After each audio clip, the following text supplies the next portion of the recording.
Ladies and gentlemen, please welcome ANCA Western Region Vice Chair Rafi Kasabian and ANCA Western Region Board Member Elena Rosado.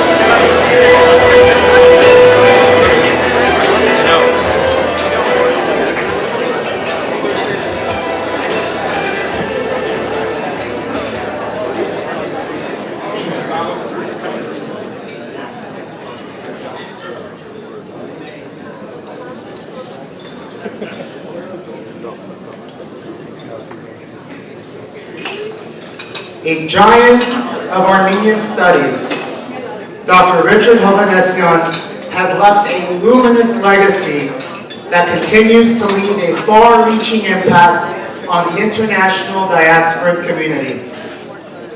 He was a perfectionist who expected nothing less of his students and his people. Through his practice of excellence and resilience, our community, our homeland, and our diaspora benefited immensely.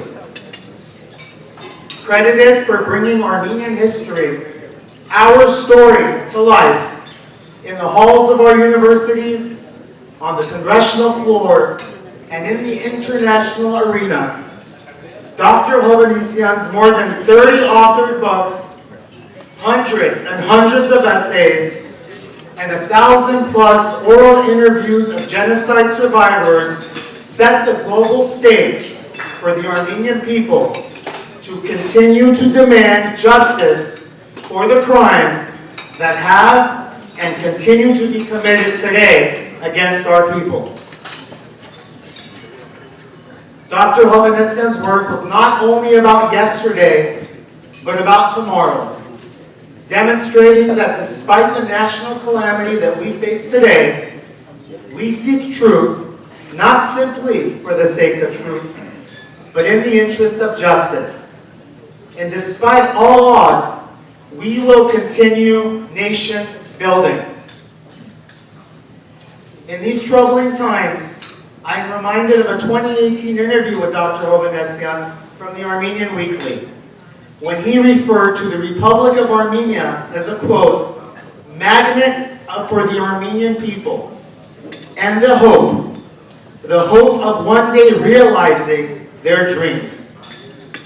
That dream lives on today.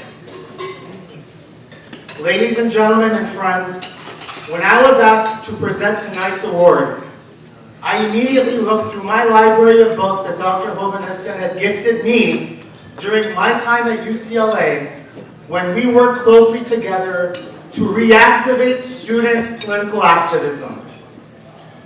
He gave me a series of books, and this is Armenian Karin Ezrum, and he wrote a very short but important note, a very powerful note. He said, Sireli Rafi, Sorvink Yev Sorvetsenek. Tonight, the ANCA Western Region is honored and humbled to posthumously award the 2023 Legacy Award to Dr. Richard Hovannisian.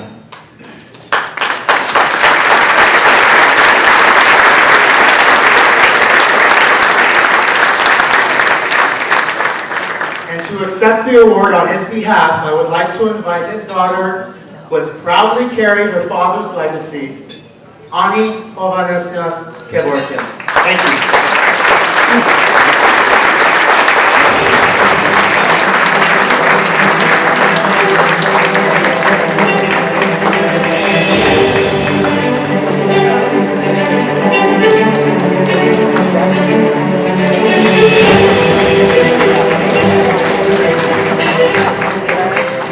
Good evening.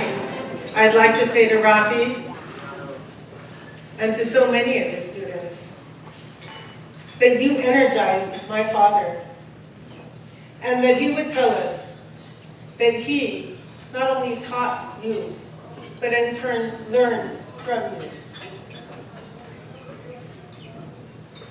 Reverend clergy, distinguished guests, Sireli Hayanagisner, Manavant, Merhurere, Mersirelinere, Gorizen, Apanen, Hayastanen, Tazaken, Miasine, Pariegak. evening. How I wish Papa, Heidi, to his 14 grandchildren and 2 great-grandchildren, our professor and patriot, was here in person today to teach and inspire us as he did throughout his 90 years. To know precisely what to say to make this moment purposeful, and to instruct and guide us as we face among the darkest days of our people's long history. With my brothers Rafi, who has lived and served in Armenia for 35 years, and my brothers Armen and Garo, who are here, and our families, and with the spirit and substance of our parents, Richard and Vatited, we thank the Armenian National Committee, Western Region, and all of you, so many accomplished, dedicated people, for honoring our humble father, who, by searching for, reviving, and universalizing our stories, history, and truth, connected us and breathed new and resurrected life into our personal, national, and human identities and missions. He showed us by example that only with our selfless, individual, and truly collective commitment and labor can we achieve our ideals. We know our road ahead is grueling. Today, genocide threatens our various existence. So I ask myself, what would he say? I don't know.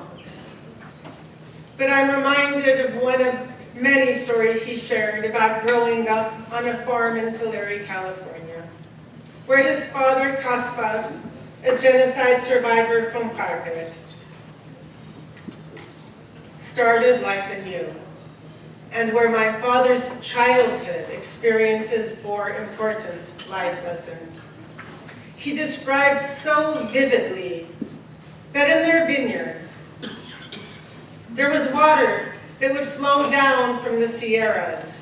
It was snowmelt that was diverted into ditches and then onto their land, and it flowed down the rows between the vineyards and the vines, feeding the fruit.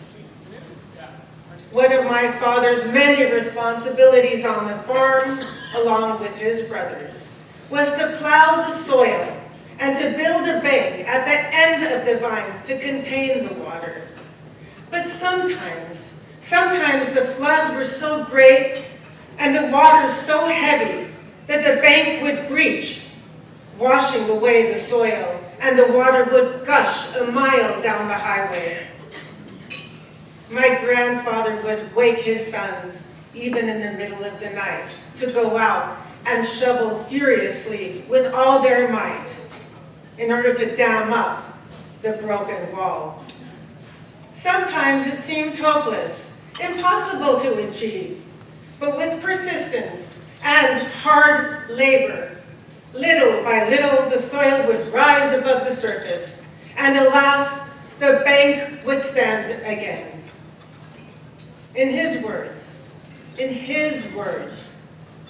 we are all grains of soil, and we will be washed away by the thousands and the millions.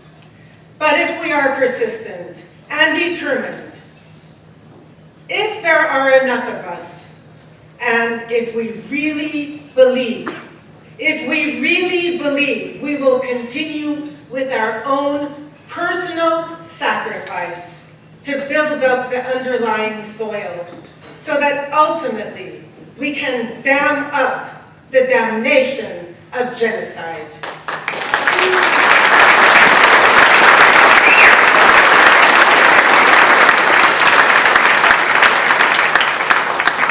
Richard Hovannisian dedicated his first book, Armenia, on the road to independence in 1967 with these words: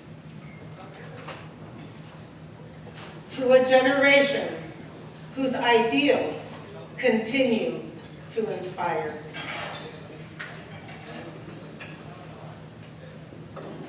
Our father and professor, you continue to inspire, and your legacy is ours to carry on. So, Dan Schmidt.